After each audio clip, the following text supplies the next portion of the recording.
जय श्री राम। मेरा आज का ये वीडियो मकर राशि के जातकों के लिए बहुत ही खास है। अगस्त 2023 का महीना मकर राशि के जातकों के लिए कैसा रहेगा वो सब मैं इस वीडियो में कवर करने वाला हूं, जिसको हम कहते हैं मासिक राशिफल, मंथली हॉरोस्कोप या मंथली प्रेडिक्शन। तो आइए चर्चा को शुरू करते हैं। चर्चा शुरू करने से पहले मैं आपको बता दूं, मैंने इस वीडियो को कुछ हिस्सों में बांट दिया है, जिससे आपको इस राशिफल को, इस गोचर को समझने में बहुत आसानी हो। सबसे पहले हम स्वास्थ्य सम्मान के बारे में बात करेंगे, फिर आपकी शिक्षा, एजुकेशन, प्रेम संबंध के बारे में बात करेंगे, आपके बुद्धि निर्णयों के बारे में बात करेंगे, आपकी प्रोफेशनल लाइफ, नौकरी, व्यापार, लाभ, प्रमोशन, तरक्की के बारे में बात करेंगे, आपका विवाह, वैवाहिक जीवन के बारे में बात करेंगे। यानी सभी मुख्य सूत्रों के बारे में हम स्टेप बाय स्टेप यहाँ समझेंगे। एक एक ग्रह को हम तरीके से आपको बताएंगे, एक साथ नहीं कि सारे ग्रह एक साथ बैठा दिए फिर आपको समस्या होती है, क्योंकि बहुत से लोग इसमें कहते हैं कि अगर आप अलग अलग तरीके से समझाएं तो ज़्यादा बेहतर है। उसी चीज़ को मैंने ध्यान में रखते हुए कि जो भी आम आदमी भी, एक नॉर्मल व्यक्ति भी अगर इसको देखे तो वो बात को समझ सकता है, कि जिसकी जो परेशानी है उसको वो टॉपिक वो देख सकता है। देखिए, सबसे पहले हम बात करेंगे स्वास्थ्य और मान सम्मान को लेकर, कि इस महीने आपका स्वास्थ्य, आपका मान सम्मान कैसा रहने वाला है। ये सब चीज़ें बहुत ज़्यादा नेसेसरी, क्योंकि ये सब चीज़ें आपकी राशि का लॉर्ड बताता है। अगर आपका स्वास्थ्य ठीक रहेगा, आपके मान सम्मान में कोई गिरावट नहीं आएगी, तो आप जीवन में अच्छी तरीके से काम करेंगे, आपके विचार अच्छे होंगे, आपकी बॉडी अच्छी होगी, तो जीवन में आप अपने बल पे आगे भी बढ़ेंगे। ये सब हमें आपकी राशि के लॉर्ड शनि से मिलता है। मकर राशि, आप पर शनि की 7.5 का तीसरा चरण चल रहा है, और मकर राशि के जातक कहीं ना कहीं सेकंड फेज में ज़्यादा परेशान थे, थर्ड फेज में कुछ राहत उनको मिली है। अच्छी बात यह होती है कि आपकी राशि का जो मालिक है वो शनि है, वो धन भाव में गोचर कर रहा है। यहाँ से बैठ के वो दूसरे धन भाव पर दृष्टि भी देता है। इसका सीधा सीधा सा मतलब है कि कहीं ना कहीं ग्रहों की स्थिति और ग्रहों की उपयोगिता ने ये आपको ये बताया कि हाँ, मैं किसी ना किसी प्रकार से सोर्स ऑफ इनकम देने में सक्षम हूँ। चाहे वो प्लेनेट कैसा भी है, लेकिन वो आपको किसी ना किसी प्रकार से धन के साधन देने में सक्षम दिखाई देता है। अब वो वक्री है, जब वक्री हो के सेकंड हाउस में आता है, तो मैंने बहुत बार लिखा है कि लोग बाग अपने जीवन में अपने खान पान का तरीका बदल देते हैं। उनकी जो दिनचर्या है वो खराब हो जाती है, उनके अनुशासन भंग हो जाते हैं, उनका लाइफ स्टाइल खराब हो जाता है, और खान पान गलत होने की वजह से, यहाँ टाइमिंग्स की बात कर रहा हूँ मैं, कि जो खाना रात को 8 बजे खाना चाहिए, 7 बजे खाना चाहिए, उसके लिए 10 बजे खा रहे हैं, लगातार पार्टियों में जा रहे हैं, फिर क्या होता है, रात को उल्टा सीधा खाया, पूरे दिन पेट खराब रहा, वहाँ से स्वास्थ्य खराब होने की स्थिति, यानी नियम टूटते दिखाई देते हैं। ऐसी स्थिति में आपकी राशि के ऊपर अगर हम देखें तो शुक्र का प्रभाव इस पूरे महीने रहेगा, जो आपको सौम्यता देगा, जो आपको प्रॉब्लम से बचाएगा, जो कहीं ना कहीं आपके जीवन में एनर्जी देगा, आपको सुंदरता प्रदान करेगा, सुख साधन प्रदान करेगा। वहीं मंगल 18 अगस्त तक यहाँ है, जो इसको देखते हैं तो थोड़ा वाणी पर संयम रखना है। वाणी ऐसी प्रयोग नहीं करनी है जिससे सामने वाले को किसी प्रकार की कोई बड़ी प्रॉब्लम हो, या उसे कोई एग्रेशन हो रहा है, या आप किसी से कुछ ऐसा शब्द बोल दे तो उसको बुरा लग जाए। कम से कम 18 अगस्त तक तो इतना आपको ध्यान रखना ही होगा। बाकी कोई बड़ी प्रॉब्लम हेल्थ को और सम्मान को लेकर नहीं है। अब देखते हैं आपकी शिक्षा, आपके प्रेम संबंध, आपकी बुद्धि, आपके निर्णय इस महीने किस तरीके से काम कर रहे हैं। क्या आपकी शिक्षा कैसी रहने वाली है इस महीने, क्या शिक्षा में कोई उतार चढ़ाव, कोई प्रेम संबंध, ये सब हम देखते कहाँ से हैं, ये सब हम प्योरली रूप से 5th हाउस से देखते हैं।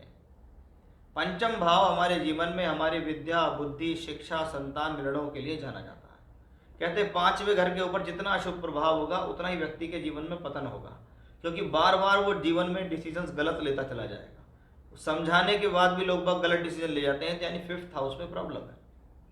कहीं ना कहीं बुध ग्रह आपका खराब है, जो आपके निर्णय गलत करता है और आपको नुकसान करता है। अब आपके 5th हाउस का मालिक देखें, शुक्र 7 अगस्त को यहाँ से निकलकर वक्री अवस्था में कर्क राशि में आ जाएगा।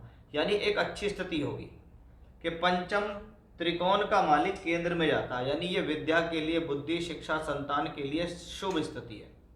ये आपकी ज्ञान के लिए शुभ है, ये आपकी एजुकेशन के लिए शुभ है, क्योंकि त्रिकोण का मालिक केंद्र में जाता है। इस पर कोई भी अशुभ प्रभाव नहीं है, ये भी एक पॉजिटिव एस्पेक्ट है। ये ग्रह यहाँ अकेला बैठेगा, ये भी पॉजिटिव है। ये ग्रह कहीं ना कहीं आपके जीवन में बेहतर होगा। कुछ समय के लिए अगर हम देखें तो सूर्य ग्रह यहाँ होंगे कर्क राशि में। सूर्य 17 अगस्त तक सूर्य कर्क राशि में होंगे, अष्टमेश होके होंगे, तो क्या होगा, अष्टमेश का जब पंचम से संबंध बनता है तो ये उन लोगों के लिए तो बढ़िया होता है जो शोध कर रहे होते हैं, लेकिन जो नॉर्मली स्कूलिंग शिक्षा कर रहे हैं, नॉर्मली ग्रेजुएशन कर रहे हैं, उनके लिए थोड़ा भटकाव का समय होता है। लेकिन शुक्र एक शुभ ग्रह होकर एक शुभ ग्रह की राशि में जाता है, तो ये एक पॉजिटिव एस्पेक्ट है कि जिसके लिए आपके जीवन में एक अच्छी स्थिति को मैं देख सकता हूँ। तो वो एक स्थिति हमें आपकी एजुकेशन के हिसाब से, चाहे आपकी हायर एजुकेशन हो, उसके लिए भी ये ठीक है। देखिए हायर एजुकेशन यहाँ से होती है, और कोई भी हायर एजुकेशन जीवन में वो होती है जिसमें व्यक्ति खुद अपने जीवन में खुद कुछ करता है, जिसको मैं कहता हूँ अधिकतर शोध। आप मास्टर्स डिग्री करते हैं, खुद कुछ खोज कर निकालते हैं, आप रिसर्च करते हैं, आप पीएचडी करते हैं, आप साइंटिस्ट हैं, आप कुछ लिख रहे हैं, आप कुछ थीसिस लिख रहे हैं। ये सब कहाँ से आते हैं, इनके विचार कहाँ से आते हैं, 8th हाउस से आते हैं। और अगर नवम का स्वामी, हायर एजुकेशन का स्वामी यहाँ पर जा रहा है तो कहीं ना कहीं कुछ खोजने की प्रवृत्ति इस दौरान आपकी बढ़ेगी, और ये प्लेनेट आपको यहाँ बैठकर सहयोग देगा। यानी कुल मिलाकर एक एजुकेशनली भी शुभ स्थिति हम कह सकते हैं। अब आइए देखते हैं बहुत मोस्ट इंपॉर्टेंट चीज़ कि आपके नौकरी या व्यापार, आप नौकरी कर रहे हैं या व्यापार कर रहे हैं, कैसा रहेगा आपके लिए नौकरी का समय, कैसी रहेगी व्यापारिक स्थिति, क्या इस महीने लाभ मिलेंगे, क्या इस महीने तरक्की होगी, क्या इस महीने प्रमोशंस होंगे। आइए इनका विचार करते हैं, और इन सबका विचार हम करते हैं 10th हाउस। दशम भाव हमारे जीवन में कर्म का स्थान कहलाता है, और दशम से दशम भाव हमें कार्य क्षेत्र के अंदर कोई सम्मान या पदवी मिलती है तो वहां से भी देख लेते हैं। अब जो लोग जॉब के अंदर है उनका 10th लॉर्ड अपने से 10वें में सुख बैठा हुआ है सप्तम के अंदर, यानी ये स्थिति चाहे व्यापारिक है चाहे नौकरी वाली है, दोनों के लिए एक पॉजिटिव एस्पेक्ट को दर्शाती है। क्योंकि शुक्र ग्रह आपके लिए सिर्फ दशमेश ही नहीं है, शुक्र आपके लिए योग कारक है, शुक्र आपके लिए राशि का मित्र है, शुक्राचार्य हैं जिनको शनि पसंद है, इसलिए ये शुक्र आपके लिए पॉजिटिव है। अब ये 7th हाउस में बैठ गया। 7th हाउस पब्लिक इमेज है, यानी नौकरी करते हुए सम्मान प्राप्त करना, व्यापार करते हुए सामाजिक सम्मान प्राप्त करना। मान लीजिए आप किसी संस्था के अंदर सम्मानित किए गए, आपको किसी संस्था का कोई कोषाध्यक्ष या अध्यक्ष या कोई पदवी मिल गई, आपको समाज के अंदर अच्छी स्थिति मिल गई, आपको कंपनी के अंदर प्रमोट करके कुछ अच्छी स्थितियां बना दी आपके लिए, तो वो स्थितियां यहाँ हम शुक्र ग्रह से देख रहे हैं। वो शुक्र ग्रह इस बात को दर्शाता है कि आपके लिए मैं ये स्थिति को पॉजिटिव देता हूँ। अब जब हम कर्म करते हैं तो हमारी इच्छा रहती है कि सिर्फ कर्म ही नहीं, हमारा लाभ बढ़ना चाहिए। हम देखते हैं कि धन भाव का मालिक है शनि, जो धन भाव को वापस देख रहा है। वहीं एग्जैक्टली 18 अगस्त तक देखें तो मंगल भी वहां देख रहा है, यानी 18 अगस्त तक आपके जीवन में तरक्की की स्थितियां चल देंगी, आपकी प्रमोशन की फाइल चल देगी आगे, आपके तरक्की के रास्ते खुल जाएंगे। 18 अगस्त तक ये सारे काम शनि और मंगल मिलकर आपस में करा देंगे। फिर 18 अगस्त के बाद देखेंगे तो मंगल 9th हाउस में आएगा, 11th लॉर्ड इन 9th हाउस, यानी यहाँ आपके भाग्य का मालिक के भाव में बैठा है मंगल एकादशेष होके, यानी ये स्थिति लाभ को देने वाली है। ये स्थिति भूमि जमीन जायदाद प्रॉपर्टी से लाभ दे सकती है, क्योंकि वो चौथे घर का मालिक भी है।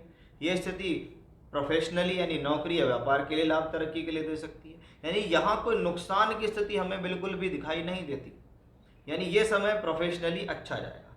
गोचरीय व्यवस्था, गोचर के ग्रह तो आपके फेवर में दिख रहे हैं। अगर प्रोफेशनली अगर हम देखें और आपकी दशाएं कुछ कहीं ना कहीं अच्छी चल रही हैं तो आप अवश्य समझ सकते हैं कि भाई ये समय मेरे लिए बढ़िया जाएगा। क्योंकि हम यहाँ गोचर देखते हैं, हम आपकी पूरी कुंडली नहीं देख सकते, जब तक हमारे सामने कुंडली नहीं होगी तो हम देखेंगे क्या। तो वो एक अच्छी और पॉजिटिव स्थिति भी हमें यहाँ दिखाई दी। अब हम देखते हैं विवाह एवं वैवाहिक जीवन। विवाह होगा या नहीं होगा इस महीने, वर वधू मिलेगी या नहीं, और हमारी जो मैरिड लाइफ है उसमें कोई प्रॉब्लम तो नहीं आने वाली है। ये सारी चीजें हम 7th हाउस से देखते हैं। 7th हाउस के अंदर 17 अगस्त तक अष्टम भाव का मालिक है, जो आपको ना तो विवाह के सुख लेने देता है और ना ही आपके जीवन में आपको वर या वधू देता है। यानी 17 अगस्त का करना होगा इंतजार। 17 अगस्त के बाद सूर्य यहाँ से निकलकर 8th हाउस में आएंगे, फिर यहाँ शुक्र अकेले रह जाएंगे। जब शुक्र अकेले होंगे तो 17 अगस्त के बाद वो वैवाहिक सुख देने में भी सक्षम होंगे। हस्बैंड वाइफ के बीच में कोई गलत फहमी या डिस्प्यूट चल रहा है वो भी ये सॉल्व करेगा प्लेनेट। जीवन में आगे बढ़ने की प्रेरणा देगा ये प्लेनेट। साथ ही साथ कहीं ना कहीं शुक्र का सप्तम भाव में कारक होने की वजह से जीवन में वैवाहिक सुंदरता को बढ़ाएगा। आपका रिश्ता करा सकता है या रिश्ते की बात आपकी फाइनल हो सकती है। यानी शुक्र का गोचर जब तक सूर्य से पीड़ित रहेगा तब तक वो थोड़ा सा प्रॉब्लम देगा, अन्यथा सूर्य के यहाँ से निकलने के बाद आपकी स्थितियाँ कहीं ना कहीं पॉजिटिव ही नज़र आ रही हैं। यानी यहाँ मैंने आपके जीवन के सभी मुख्य पहलुओं के बारे में जानकारी दी कि मकर राशि के जातकों, आपकी राशि से सिर्फ और सिर्फ गोचर के ग्रह आपको इस महीने क्या देना चाह रहे हैं, वो सब मैंने आपको विस्तार से बताने का प्रयास किया है। आशा करता हूँ मेरे द्वारा दी गई जानकारी से आप संतुष्ट होंगे। जय श्री राम।